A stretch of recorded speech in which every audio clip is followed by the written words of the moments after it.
Double engine का धुआं निकल गया है। ये सबसे बड़ी उपलब्धि है सरकार की। डॉलर कहां जा रहा है, ये सबसे बड़ी उपलब्धि है। हमें आपको डीजल, पेट्रोल और सीएनजी हर दिन बढ़ता हुआ दाम की खबर मिल रही है, ये सबसे बड़ी उपलब्धि है। पहले खबर महीनों में, साल में मिलती थी। जब से बीजेपी की सरकार आई है, कहो हर घंटे ना खबर मिलने लगे आपको। और तब जब कंपनियां मुनाफा कमा रही हैं, ये आंकड़ों से खिलवाड़, अर्थव्यवस्था से खिलवाड़ ये भारतीय जनता पार्टी कर रही है। जैसे फेक इनकाउंटर यूपी में हो रहे हैं, उसी तरह फेक इकोनॉमी के आंकड़े हमें और आपको बताए जाते हैं। अमृत काल में डेवलप्ड भारत का सपना देखना, हम और आप सब लोग डेवलप्ड भारत का सपना देखते हैं, विकसित भारत हो, लेकिन जहां पर इलाज ही नहीं मिल रहा हो, दवाई न मिल रही हो, पेपर लीक हो रहे हो, पहनावा बदलने की बात हो रही हो कि आप ये नहीं पहन सकते हैं। डेयरी कॉलेज में आओगे तो आपको ये ड्रेस पहन के आनी पड़ेगी। कौन सी? अगर कहीं मुख्यमंत्री जी ने फैसला लिया फाइल पे, अभी तो गवर्नर साहब का फैसला है, मान लीजिए सरकार ने फैसला लिया तो वो कहेंगे हमारी जैसी ड्रेस पहनो सब, तो हम लोग भी पहनेंगे सब, उसमें क्या है। नहीं, जितना हम कर सकते थे करें। अब आखिरी पेज भी देख लो अपना, वो लगा दो आखिरी वाला जरा, अपना भी तो देख लो। ये सब काम हम ही करेंगे, आप भी तो करो। हम लोगों ने, याद है बदायूं की बेटी के साथ जो हुआ था, कितना बदनाम किया था आप लोगों ने। अगर कोई समाजवादी सरकार में कोई सामान्य घटना भी हो जाए तो आप लोग कितना अपमान करने के लिए निकल पड़ते हो, हैं? नहीं हो, कितना अपमान करने निकल पड़ते थे। और आज भी गाजीपुर की सच्चाई नहीं बोल पा रहे। वो प्रधान बैठा लड़का अनिल और ये रामाशय विश्वकर्मा जी, और सब जानते हैं सच्चाई क्या है, किसने कराया, थाना इंचार्ज किसकी जेब में था। बताओ, जब बीजेपी के नेताओं की जेब में ऐसा होगा तो क्या उम्मीद करोगे आप न्याय मिलेगा आपको? जांच को रोक रहे हैं, आगे नहीं बढ़ने दे रहे हैं, और लोग हैं उसमें, बहुत लोग शामिल है। और बेटी के साथ जो घटना हुई है, जो साथी पूछ रहे हैं कि परिवार को मिलने नहीं दिया, दाह संस्कार कर दिया। एक गरीब परिवार क्या जाने, यहां भी विश्वकर्मा बेटी का दाह संस्कार कर दिया। और जो आरोप लग रहे थे उसके लिए कुछ तो सरकार को सोचना चाहिए था। सरकार के अधिकारियों की जिम्मेदारी बनती थी कि अगर परिवार कोई आरोप लगा रहा है कि इसके साथ ये घटना घटी है, तो क्या बिसरा वगैरह जो मेडिकल प्रोसेस है वो क्या अपनाई गई थी, क्या प्रोसीजर अपनाया गया उसका?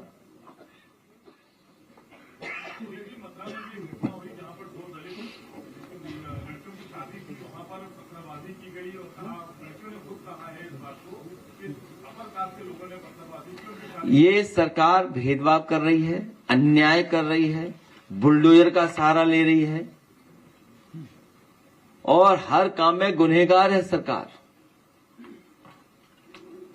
पूरा उत्तर प्रदेश इस समय बिजली की बदहाली से बहुत ज्यादा खेल रहा है, तो क्या 2027 सरकार में आप आने के बाद पहली गर्मी से राहत नहीं पाएंगे? बबूल का पेड़ जब लगाया है तो आम मांगोगे क्या?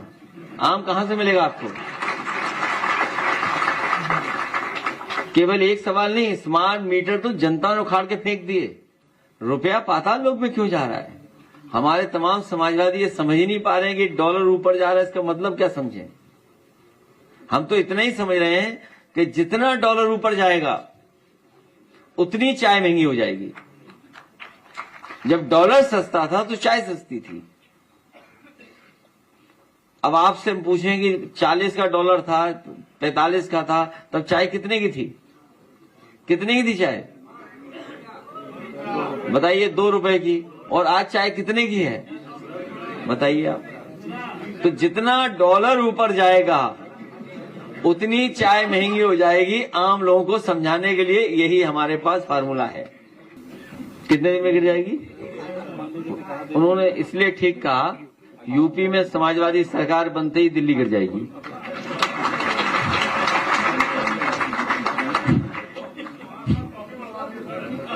हैं? नहीं, जितनी चाहे। ये सोनू अपने ग्रुप बना ले और अपने गोल के हिसाब से जाना, अपने गोल के हिसाब से सोनू एडजस्ट कर लेंगे। पोस्टर बाद रुक नहीं रहा है। पोस्टर बाद में JTR उस पर लिखा हुआ है और सपा सरकार जो है महिला विरोधी है। हर जगह लगा पूरा। अच्छा, उन पे महिलाएं नहीं, वो खुद विरोधी हैं। अच्छा, ये बताइए, आरक्षण को हमने रोका है? अब आप बताइए, आरक्षण को कोई समाजवादी ने रोका है? समाजवादी तो आरक्षण पास कराया महिलाओं को, और आरक्षण पास करा करके महिलाओं को आरक्षण देने की बात कही है। हम तो कह रहे 27 में लागू करा दो, इसमें से भी कोई चुनाव लड़ लेगा। इसमें से कुछ लोग, हाँ, ये तो लड़ ही सकती हैं। 12 साल से आप प्रधानमंत्री नरेंद्र मोदी का भी 12 साल कंप्लीट हो गया। बेटी बचाओ बेटी पढ़ाओ जैसे नारे, महिला सशक्तिकरण जैसे नारे, तमाम नारे लेके आए। अभी जो आंकड़े आपने दिए महिलाओं के खिलाफ जो अपराध है वो सोशल मीडिया पे लगातार महिलाएं कहाँ जाएंगी? क्योंकि जो सरकारें हैं वो कह रही है पहले गुंडागर्दी होती थी, अब भी गुंडागर्दी तो वैसे ही लेना चाहिए। तो फिर महिलाओं को आश्वासन आखिर मिलेगा कहाँ से कि हाँ ये सरकार आएगी तो हम सुरक्षित हैं, हम सम्मान के साथ। मैं अपनी बहन से कहूंगा कि यहाँ से जाने के बाद 1090 जाएं और डायल 100 का रिस्पांस सिस्टम का वो देखें जाकर के हेडक्वार्टर क्या बनाया है, बगल में पुलिस हेडक्वार्टर बनाए। ये जो व्यवस्थाएं हैं यही हमारी महिलाओं को सुरक्षा देंगी, और महिलाओं की सुरक्षा हो, उनको सुरक्षित किया जाए, उसके लिए हर कदम आने वाले समय में उठाएंगे। तो कौन पीड़ित कर रहा है उन्हें? बीजेपी वाले पीड़ित कर रहे हैं। तो ये बोलो ना, सवाल क्यों नहीं, आधा सवाल क्यों पूछते हो? आप ये कहिए बीजेपी वाले 1090 वालों को ही परेशान कर रहे हैं। सरकार बनेगी तो इनके पे कार्रवाई होगी। है अगली चोरी मुख्यमंत्री आवास में होगी। वीडियो लगाइए दोनों। जब विधायक निवास में चोरी हो सकती है तो चोर अगला धावा कहां मारेंगे? कौन से विधायक के घर चोरी हो गई? हाँ, पढ़ा है, क्या क्या सामान चला गया उनका?